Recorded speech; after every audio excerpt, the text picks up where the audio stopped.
Hello dear student. तो आज की क्लास में हम सीखने वाले हैं समास। समास तो ऐसे आपने पढ़ रखे होंगे, लेकिन मैं बताने वाली हूँ कि अगर आपके एग्जाम में समास आ जाए तो कैसे उन्हें पहचानें और फटाफट अपने क्वेश्चन का आंसर निकालें।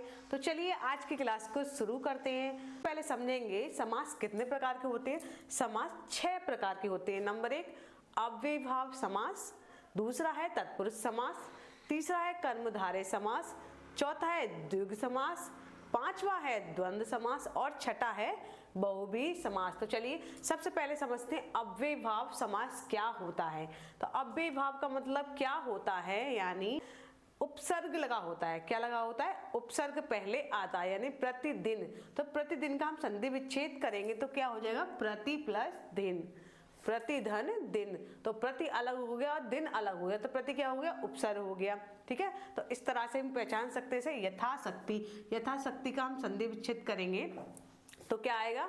यथा प्लस शक्ति, उपवन। तो इसकी सबसे बड़ी पहचान ये होती है कि अगर शब्द में आगे उपसर्ग आए तो वहां पर अव्ययीभाव समास होता है। और एक और समझ लेते हैं, क्योंकि जैसे मैंने यहाँ पर लिखा है धीरे धीरे, धीरे धीरे, हौले हौले, रातों रात, दिनों दिन, फटाफट, तो इस तरह के जो शब्द आते हैं उनमें भी अव्ययीभाव समास होता है, यानी जो बार बार रिपीट हो। धीरे धीरे, हौले हौले, रातों रात, ये बार बार शब्द रिपीट हो रहे हैं तो उसमें भी अव्ययीभाव समास होता है। ठीक है, आई होप अव्ययीभाव आप समझ गए होंगे कि अगर शब्द के स्टार्टिंग में यानी शुरुआत में हमें उपसर्ग दिखाई दे या फिर कोई शब्द इस तरह से रिपीट हो बार बार, धीरे धीरे, हौले हौले, रातों रात, दिनों दिन, तो इस तरह के शब्द जो है उसमें कौन सा समास आएगा? अव्ययीभाव समास। अब समझते हैं तत्पुरुष समास। तत्पुरुष समास को समझने के लिए आपको सबसे पहले कारक चिन्ह पता होने चाहिए। जैसे कर्ता ने कर्म को कर्म से के द्वारा, संपदान को के लिए अपदान से अलग होना, संबंध का, की, के, रारी, रे, नानी, ने, संबोधन हे, वो, अहो, अरे। तो ये कारक चिन्ह आपको पता होना चाहिए, तभी आप तत्पुरुष समास को समझ पाएंगे। तो चलिए मैं बताती हूँ आप ट्रिक के साथ कैसे समझ सकते हैं। जैसे अगर एग्जाम में आ गया राजपुत्र में कौन सा समास है, आज जैसे हम इसको तोड़ेंगे तो हमारे दिमाग में आता है राजपुत्र। राज कौन? राजा, राजा का पुत्र। अगर हम इसका संधि विच्छेद करेंगे तो क्या आएगा? राजा का पुत्र। ठीक है, राजा का पुत्र हो गया है। तो का क्या हो गए? कारक। कौन सा कारक है? संबंध कारक, यानी राजा का पुत्र, यानी राजा का संबंध किससे हो? इसके पुत्र से। तो ये क्या हो गया? संबंध तत्पुरुष समास। ठीक है, फिर है धर्म युक्त।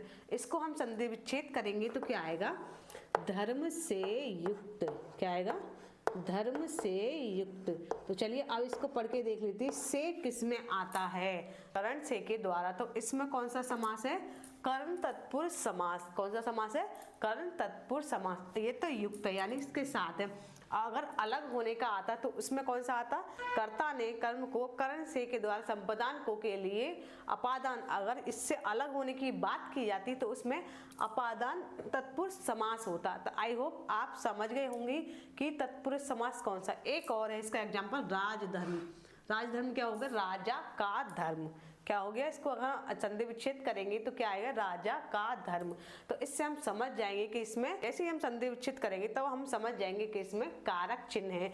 तो क्या हो गया? तो वो हो गया हमारा तत्पुरुष समास। तो आई होप तत्पुरुष समास को आप अच्छे से समझ गए होंगे कि एग्जाम के अंदर आ जाए तो इसको हमें कैसे करना है। फिर आता है कर्मधारय समास। कर्मधारय समास क्या होता है? सबसे पहले इसको समझ लेते हैं, जिसमें पहला पद विशेषण होता है और दूसरा पद विशेष्य होता है। क्या होता है? पहला पद विशेषण और दूसरा पद विशेष्य होता है। चलिए एग्जाम्पल के थ्रू समझ लेते हैं। पहला है एग्जाम्पल चंद्रमुख। चंद्रमुख, मुख कैसा है? चंद्रमा के समान। तो मुख क्या है? मुंह की जो है वो विशेषता बताई जाती है, किसके समान है? चंद्रमा के समान है। ठीक है, फिर है महादेव। देवों के देव। देव कैसे हैं? देव जो हैं वो महान है। तो देव जो देवता हैं, देव को देवता समझ लो या देव समझ लो, तो देव क्या है? देव।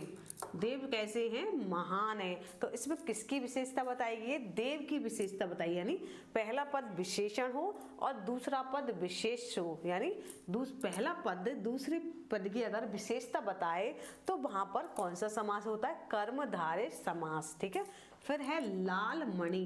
लाल मणि, तो क्या लाल क्या हो गया? ऑफकोर्स विशेषण हो गया जो कि विशेषता बता रहा है, ठीक है। फिर मणि क्या हो गया, मणि एक कोई चीज हो गई, ठीक है, जिसकी विशेषता बताई जा रही है, जो कि मणि कैसी है, लाल। ऐसे ही एक शब्द है महात्मा, महात्मा, तो इसको महात्मा को हम तोड़ेंगे तो क्या आएगा, महान आत्मा, महान धन आत्मा, ठीक है। इसका महात्मा का हम संधि विच्छेद करेंगे तो क्या आएगा, महान धन आत्मा। आत्मा कैसी है, आत्मा कैसी है, महान। तो ये महान क्या है, विशेषण है, ठीक है। आत्मा की ये विशेषता बता रहा है। तो इस तरह के अगर शब्द आपको देखने को मिले तो आप आराम से समझ जाएंगे कि इसमें कर्मधारय समास है, यानी कि पहला पद अगर दूसरे पद की विशेषता बताए तो वहां पर कर्मधारय समास होगा। आई होप आप कर्मधारय समास को अच्छे से समझ गए होंगे। अब समझते द्विग समास। द्विग समास पहचानना बहुत ही आसान होता है। अच्छा बच्चों, द्विग समास में और बहुव्रीहि समास में थोड़ा कंफ्यूजन होता है, जो कि मैं वीडियो के लास्ट में क्लियर करने वाली हूँ। तो सबसे पहले समझ लेते हैं द्विग समास, यानी जिसमें पहला पद क्या हो, संख्यावाची हो। पहला पद जो है वो कैसा है, संख्यावाची हो। एग्जाम्पल के थ्रू हम समझते हैं। पंचानन, पंचानन क्या है, पंच है आनंद जिसके। पंच क्या हो गया, संस्कृत में 5 को पंच बोलते हैं, तो पंच हो गई हमारी एक संख्या, तो संख्या का बोध हो रहा है ना। तो पंचानन क्या हो गया हमारा, द्विग समास। ऐसे ही सतसई, 700 दोहों का समूह, सतसई, सात यानी संख्यावाची है, संख्या होगी तो ये हो गया हमारा द्विग समास। ये फिर है चौराहा, 4 राहों वाला चौराहा, तो 4 क्या हो गया, एक संख्या होगा। ऐसे होता है नव दुर्गा या नवरात्रि, तो नव क्या मतलब हो, 9, संस्कृत में 9 को बोलते हैं नव, ठीक है। तो ये क्या हो गया, एक संख्या हो गई 9। तो इस तरह से हम समझ सकते हैं, अगर पहला पद अगर संख्यावाची हो, यानी जिस शब्द को सुनकर हमें संख्या का बोध होता हो, तो वो हमारा द्विग समास होता है। अब द्विग समास में और बहुव्रीहि समास में थोड़ा कंफ्यूजन होता है, जो मैं आपको बहुव्रीहि समास में समझाने वाली हूँ। तो चलिए, अब हो गया द्विग समास, आप अच्छे से समझ गए होंगे। अब समझते हैं द्वंद्व समास क्या होता है। द्वंद्व समास को पहचानना भी बहुत आसान होता है, जहां पर दोनों पद प्रधान होते हैं, पहला पद और दूसरा पद दोनों ही पद प्रधान होते हैं। जैसे एग्जाम्पल के थ्रू समझ लेते हैं, माता पिता, तो माता पिता में से कौन बड़ा है, कोई बड़ा नहीं है, दोनों ही बराबर है। तो इस तरह के अगर शब्द देखने को हमें मिले तो वहां पर होगा द्वंद्व समास, यानी अपना पराया। अपना पराया क्या है, इसमें द्वंद्व तो हो रहा है, अपना पराया क्या है, एक ही समान होगा, यानी अपना अलग जगह है, पराया भी, यानी अपने की भी अलग विशेषता है और पराये की भी अलग विशेषता है। तो ये क्या हो गए हमारे द्वंद्व समास।